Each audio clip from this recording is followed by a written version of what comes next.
So I like sports. I'm a competitive person, so I like any good, honest competition. And sports are perhaps the most pure example of skill-based head-to-head competition. Beyond that, I just have a deep respect for people who have trained their whole lives to become so athletically excellent. Like, have you ever tried to hit a baseball with a bat? It's fucking impossible. But my favorite sport by far is football. I love football. American football. Get this garbage out of here. Yeah, that's what I'm talking about. I'm just kidding. I like soccer too. But football is such a great sport in my opinion. The culture of American football can be a little obnoxious and flashy sometimes, but the sport itself is beautiful. It's kind of like chess, except with people as the pieces, which sounds a little dark when you say it out loud. Now, because of the physical nature of most sports, athletes often experience injuries, especially in sports that involve physical contact between players. Anything from limited contact sports such as softball all the way up to sports where the objective is to literally knock your opponent out. And these injuries can be relatively minor, like cuts and sprains, but they can also be disastrous and life-altering, if not ultimately life-ending. And we're starting to notice that my beloved football is a disproportionate source of that second category.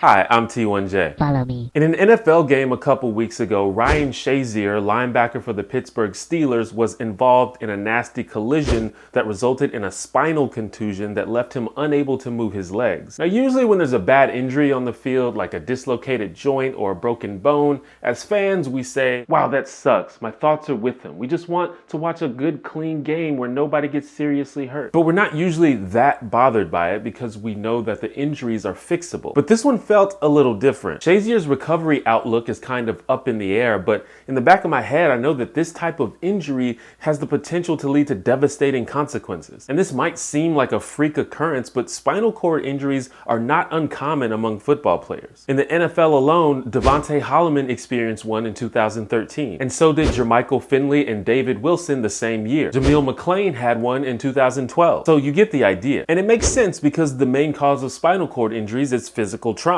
So if you're in a situation where you're exposing yourself to constant physical trauma, then obviously the risk of this happening shoots way up. But a lot of sports are violent. Why this specific focus on football? It's true, athletes in many sports experience serious injuries, and maybe we should take a look at those sports. I think boxing is a serious offender in particular because of the long-term effects of repeated head trauma, which is also a problem in football, as I'll talk about more later. Basketball is also an interesting case because it has a disproportionately high number of injuries despite its limited contact. But I think football is uniquely vicious for various reasons. For one, the players in American football tend to be much bigger and stronger than the participators of other sports. When you got these huge fucking monsters knocking each other around, I think the odds of destruction happening are much higher. Secondly, the rules. Now, a lot of rules have been added and changed to help protect the players, but just the nature of the way football is played allows for some nasty hits to occur. This is one of the reasons why there are more injuries in American football than there are in rugby, even though the two sports seem very similar. Because most of the tackles you can do in football are illegal in rugby. Like this hit right here.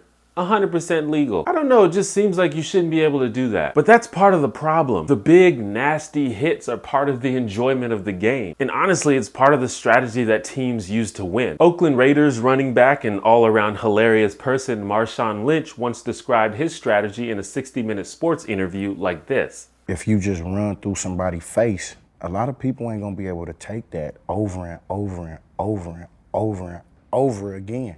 They just not gonna want that. And as fans, we like watching Marshawn Lynch run through people's faces. It's like watching an action movie or professional wrestling. Another physical spectacle that I enjoy that is also rife with injuries, by the way. But in wrestling, the moves are scripted and done with the full cooperation of everyone involved. Not so with football. Players often find themselves in violent encounters that they definitely didn't sign up for. Bruh, everybody knows that all professional sports are fixed by the Illuminati. So physical dominance and intimidation is definitely part of the game, which kind of leads into the next problem, the culture. As implied before, there's definitely an obnoxious atmosphere of machismo and boastfulness in football, especially the NFL. Players are generally not content to just win the game. They also want to embarrass their opponents and show off for the crowd as well, which inspires them to attempt riskier plays or go for exaggerated tackles, which leads to more injuries. Ironically, football players are also encouraged to play dangerously because of all the padding they wear. All the bulky armor makes them feel invincible, so they're more likely to put their bodies at risk. The modern football helmet is probably the worst offender. Rugby players don't wear helmets. Well, some of them wear scrum caps, but those are mostly to protect your ears. So they have to specifically learn how to protect their heads when going for tackles. Less emphasis is put on this in football because it's like you're wearing a helmet, who cares? But they should care. Players often lead with their heads when tackling, which incidentally leads to the spinal cord injuries that I mentioned earlier. And all this head rattling is also associated with another big problem that disproportionately affects football players: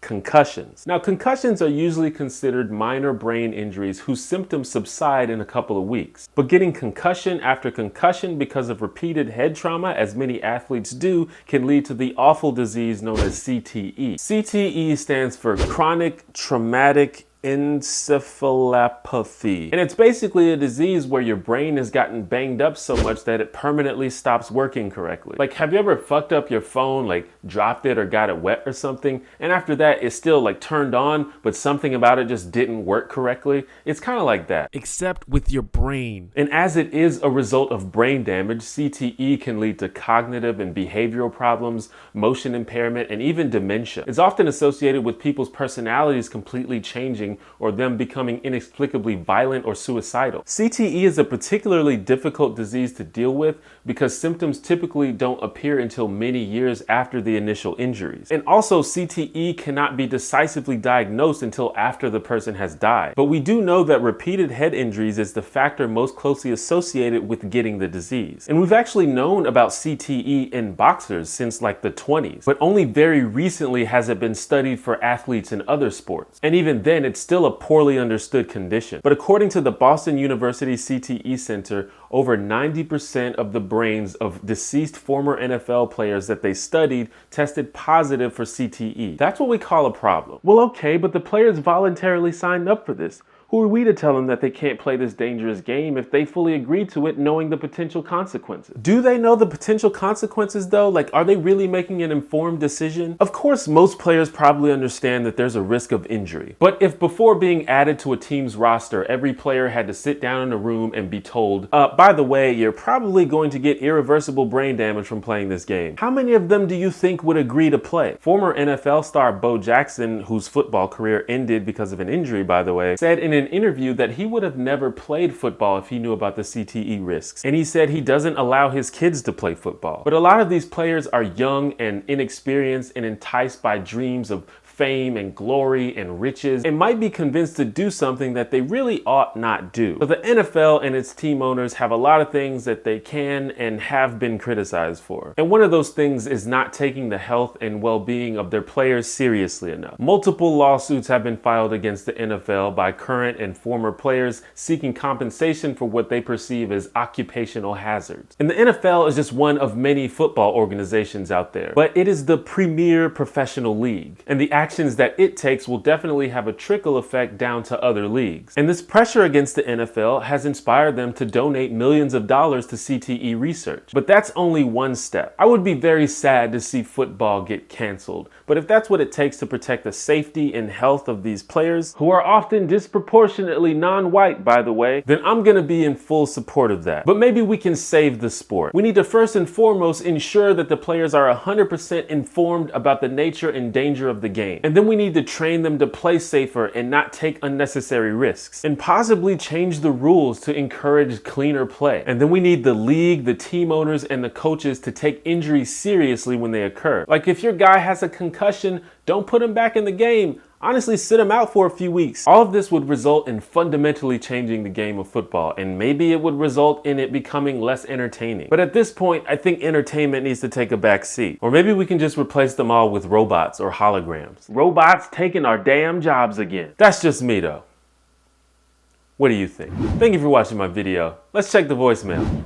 Hey TJ, so You touched on this in the past videos about drinking, and I'm looking at statistics right now from the World Health Organization and NIAA, and it looks like that the drinking age in U.S. is 21, and in foreign countries like 16, and the death rate is lower. So do you think that the laws in the U.S. and the way we treat alcohol influences that death rate?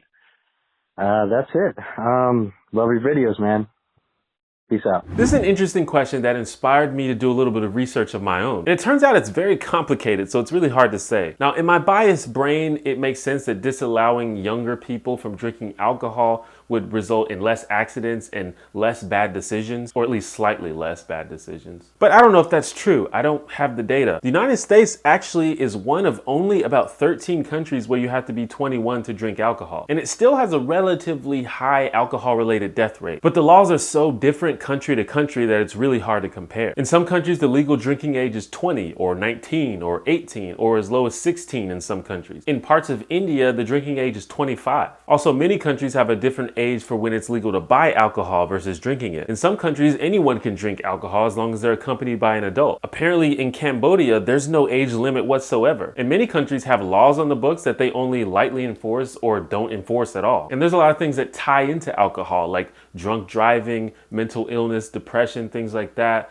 and party culture. It just seems like there's too many variables to compare drinking age limits to alcohol-related death. I suppose every country just has to analyze their own culture and decide what's best for them. But thanks for calling. If you'd like to ask a question or make a comment, call the number on your screen and leave me a voicemail, and maybe I'll respond to it in a future video. If you like this video, please hit the like button.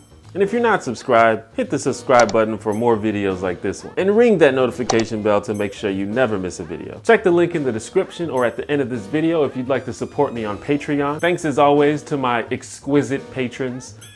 And remember, stay Heiko.